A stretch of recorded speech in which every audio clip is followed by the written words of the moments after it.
In preparation for the upcoming season, I'm doing profiles on each one of our players to get a better understanding on what they're likely to bring to the table for the Orlando Magic this upcoming season. Yesterday, I did the first of our two-way contracts, Orlando Robinson, and today we're doing the second on Jamal Cain. This is the Orlando Magic Nation, your source for all things Orlando Magic on YouTube. For Magic fans, by a Magic fan. I'm Edwin Valentin, and I want to thank you very much for clicking on this video and spending a little bit of time talking Magic with me. You got to do the normal YouTube thing, so share this video, hit that like, drop a comment below on what you thought of the Jamal Cain signing. And lastly, if you are so inclined, hit that subscribe so you don't miss out on any content that I produce. If this is your first player profile, I basically treat it as if I am scouting the player. So I go through a little bit of intel just so we know where they've been before coming to the Magic. And then I go through their stats from the last season. And finally, I finish off with film so we can kind of verify what the stats are telling us. So let's start off with some intel on Jamal. Jamal Cain, it says he's a power forward, small forward, shoots with his right hand, 6'7", weighs 191 pounds. He also does play a little bit of shooting guard, so you'll see in the website Cleaning the Glass that I'll talk about a little later on that he's considered a wing player. So he's very, very versatile with his size and his skill set. He was born March 20th, 1999 in Pontiac, Michigan. He spent a good amount of time in university. He went to Marquette University for the first 4 years of his college career from 2017 to 2021. In the 120 games he spent at Marquette, he averaged 5 points, 4 rebounds, and an assist per game, and 1 stock. After his 4 years at Marquette, he decided to transfer as a graduate transfer to Oakland University. So in his 1 year in Oakland, in his 30 games, he averaged 20 points, 11 rebounds, and 1 assist per game, and over 2 stocks per game. After his year at Oakland, he declared for the 2022 NBA draft. He ended up being undrafted, but was signed to an Exhibit 10 contract with the Miami Heat.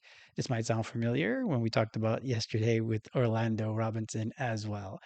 So he spent 2 seasons with the Heat on two-way contracts. In his 44 games with the Heat, he averaged about 11 minutes per game, 4 points, 2 rebounds, and about an assist per game. And if you round up, 1 stock per game. After his 2 seasons in Miami, he signed a two-way contract with the New Orleans Pelicans last year. So in the 2024-2025 season, he played 37 games, averaged about 5 points, 3 rebounds, 1 assist, and about 1 stock per game. And with his last year of eligibility, he ended up signing a two-way contract with the Orlando Magic this year. And he might spend some time at our G League team, the Osceola Magic. When he plays in the G League, he's very productive. Last time he played in the G League in the 23-24 season, he ended up averaging over 23 points, over 10 rebounds, and 4 assists per game. So if he doesn't spend a lot of time with the main team, he's definitely going to be an asset for the Osceola Magic. If we go a little bit more in depth in his stats from the NBA last season, the second row there in the traditional splits are his averages per 100 possessions. So with these guys that don't get that much playing time, it's good to look at their stats from the per 100 possessions just to see how they would rank if they were to have more opportunity. If we look at the advanced stats for his time with the Pelicans last year, in the 37 games, we see the Pelicans had a 106.4 offensive rating with him on the court and a 119.3 defensive rating. So those ratings are not individual stats. That's a collective of the entire team. He ended up with a negative net rating of minus 12.9. The last 2 sections below are from the website Cleaning the Glass. And as I mentioned, they have him as a wing player. So that means he played a little bit of shooting guard as well as small forward. They have him down for 32 games, so they have a minimum minutes per game for it to be classified as a game on their site. We see that he had a 15.5% usage rate, which puts him in the 41st percentile of wings. His points per shot attempt is in the 10th percentile at 100.0. His assist percentage is 5.6% in the third percentile. That means that his assist to usage ratio is going to be really low at 0.36 in the zeroth percentile. And his turnover percentage is relatively high as well in the 44th percentile at 11.8. So as you see, offense isn't necessarily his calling card, but as you can see in the line below, it's all about his defense. So he's in the 77th percentile amongst wings with 0.9% block percentage. Is the 81st percentile in steal percentage with 1.8%. He still fouls a little too much, so he might fit in perfectly with the Magic at 4.1% in the 17th percentile. And we can see the offensive and defensive rebounding percentage is in the 85th and 70th percentile, respectively. So he's going to end up doing all the dirty work. As we talked about a little bit with Orlando yesterday, is that when you're at the end of the bench or you're at the very end of the rotation, you have to come with energy. You can't rest on your laurels. You can't rest and just assume you're going to get playing time, because you don't likely have something that is NBA elite. You don't have a three-point shot. You don't have athleticism that's NBA elite. You don't have the shooting touch. There's got to be something that you're missing that's elite, and that's why you're not getting more of an opportunity. So you got to go and do all the dirty work. You got to go get every rebound. You got to work hard. You got to bust your butt. And that's something that it looks like, if you look at the stats, he did in spades. Now, when you're also at the end of the bench, and if you're on a team like the Pelicans last year, who were tanking by the end of the year just because of all the injuries that they ended up going through, that's why he got a lot of time to play last year. And it just, when you don't have the talent around you, that's when you're going to see that your defensive rating is going to be so poor, even though your individual stats are pretty good. Now, if we look at the team efficiency and four factors, all that's going to end up being blue, mostly because, as we saw, the offense wasn't great for New Orleans and the defense wasn't great. And these are still team stats, they're not individual stats. So if we see he's at a negative 17.9 points per 100 possessions. That's due to his offense at a 107.5 points per 100 possession, putting him in the 15th percentile. In the 17th percentile for effective field goal rate, 23rd percentile for turnover percentage, 56th percentile. So it's something that's not as blue, in the 56th percentile, and the free throw rate in the 23rd percentile. Defense, it actually gets a little bit worse. He's in the second percentile amongst all wings with 125.4 points per 100 possessions. The effective field goal percentage is 13th percentile. Turnover percentage is the 9th percentile. Offensive rebounding percentage is 6th percentile. And the free throw rate at the 41st percentile. So not a great season for him on the Pelicans. But again, these are more team statistics as opposed to individual statistics. So hopefully a lot of those are going to look much better with the Magic this season.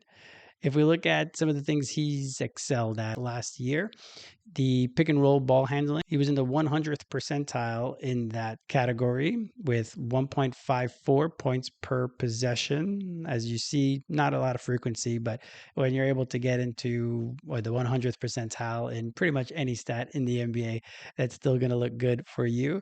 And for spot up, he ended up in the 66th percentile with 1.10 points per possession on his spot up. As you saw earlier, he's not a great three-point shooter, but whenever he did shoot and make, it ended up being a spot up. The last stat there is the defensive impact. As we saw previously, he does a pretty good job individually on defense, and that's likely why the Magic targeted him. The defensive field goal percentage of the guys that he's guarding is at 41.4%, and those guys normally shoot 45.4%. So there's a 4% differential. And again, that shows the impact that he has and the one-on-one defense that he can bring to the team.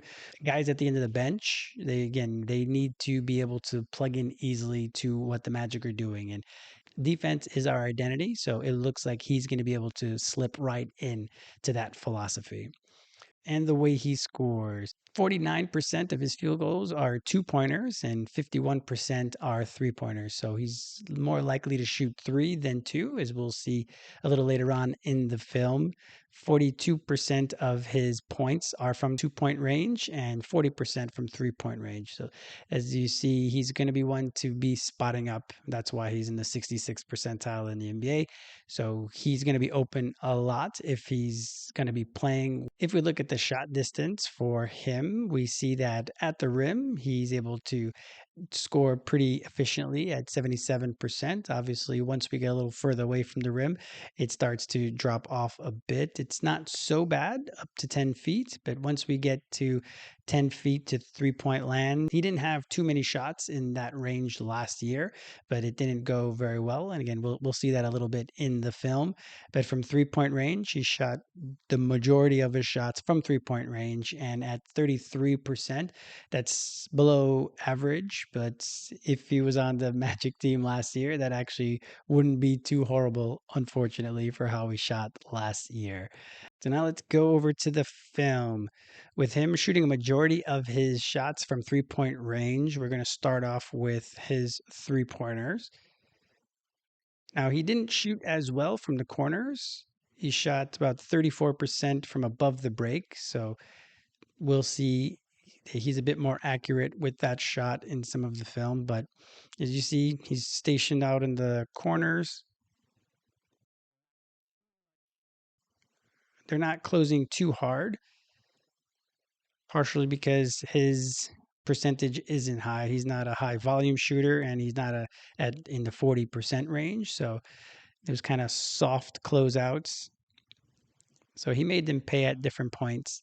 But see above the break here, he ended up making a few more. Still a little bit below league average, but it's definitely better from above the break. Wide open a lot of the times. And unfortunately, he missed far too often when he was in the corners. See how wide open he is. And again, a lot of these, if you look at the score, a lot of these are in blowouts as well. So the defense isn't going to be closing out as hard. It's just human nature. Once you're down 30, you're not really going to expend so much energy to get out to shooters. This one is a step back. As we know, the spot up is where he excelled when it came to shooting threes, being in the 66th percentile. Now, he's a pretty good athlete and able to get not only on the break, but also cutting pretty well. Rather athletic, able to finish with his left and his right. So that's always a good thing. And like I said, he does all the dirty work. He gets in there, gets some rebounds. He just hasn't had the opportunity really in the last few years to really showcase his skills. He's a pretty good dunker. We'll see a bitty big dunk a little later on. But the defense is something that, as you see, they're moving half speed. But as you see, his defense is definitely his calling card.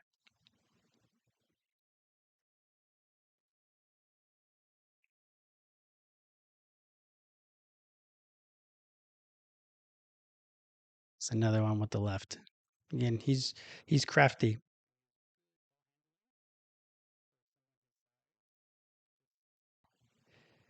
Hasn't come together for him in the NBA.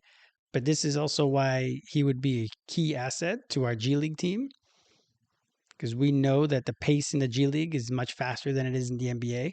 So with more opportunity, he definitely excels. So we see these from the mid range.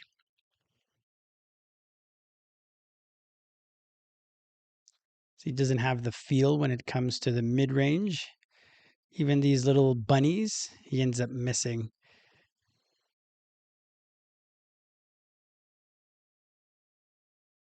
That's why he likes to get to the basket and just spot up at 3 point range.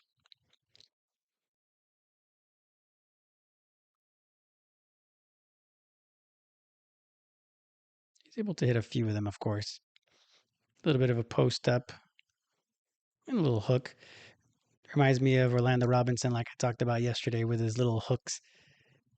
But he's able to get to the rim pretty much with ease.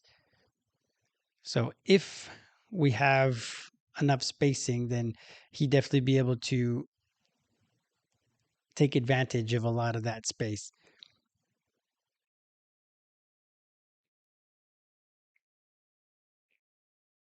And he's a willing passer. So we see he does a good job of getting others the ball. He doesn't really have a high assist percentage. He's doing a lot more shooting when he does get the ball. But as we see here, he's able to spray the ball out. He does a pretty good job of getting the ball to the different cutters. And here, this is his defense right here, moving his feet against Brzezinski, making sure that he keeps his hands up. He's showing his hands, as Mosley would say, and he is able to anticipate and get in the passing lanes to start the break.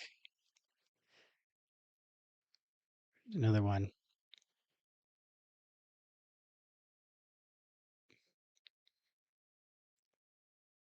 So I think that's going to be his main role with the Magic when he does play. It's going to be just to make sure the defensive end, just keeping those long arms out there, disrupting things, taking the ball away, because that's basically how the Magic play. The Magic defense is superpower is taking the ball away, blocking shots. Those are the ways that the Magic have been able to have the second ranked defense as opposed to keeping the other team field goal percentage down. That's something that the Magic have not done as well. With Jamal, it's going to be mostly about his defense. He'd be the plug and play guy to just spot up in the corner. A lot of the guys this year should get a lot of wide open threes from the corners. I expect that the geometry of the team's offense now are going to lend itself to having more three pointers available to the guys. They didn't make them when they were available last year, but hopefully this year, since they're going to be available again and maybe at a higher frequency, that hopefully they start to hit them with more regularity. That's something that I believe the coaching staff is going to be targeting this year. And that's a little bit about Jamal Cain. If I had to guess, I think Jamal's going to spend most of the year with the G League team. The Magic like to have a good G League team, and they're using that as a way to continue to develop players. Even though this is his last year of eligibility with the two-way contracts, this is what I see Jamal's role going to be with the team. Now, if he needed to be activated because of different injuries that the Magic were to have, he's going to be asked to not do too much offensively, to kind of stay in the corner, spot up, take the shot when it's open, and hopefully hit the shot. He's going to be slipping right into the defensive philosophy of the team. As you see, he moves his feet really well. He shows his hands. He has very quick hands, and he has a pretty good jumping ability. I think that will be his role with the team, mostly defense when he's active, but I see a lot of his time spent with the G League team in Osceola. So what do you guys think about Jamal Cain's addition to the team? Drop a comment below and do the rest of the normal things like, share, and if you're so inclined, hit that subscribe so you don't miss out on any content that I produce, as well as joining the Orlando Magic Nation community. I want to thank you very much for spending some time talking Magic with me. I hope you're having a great day.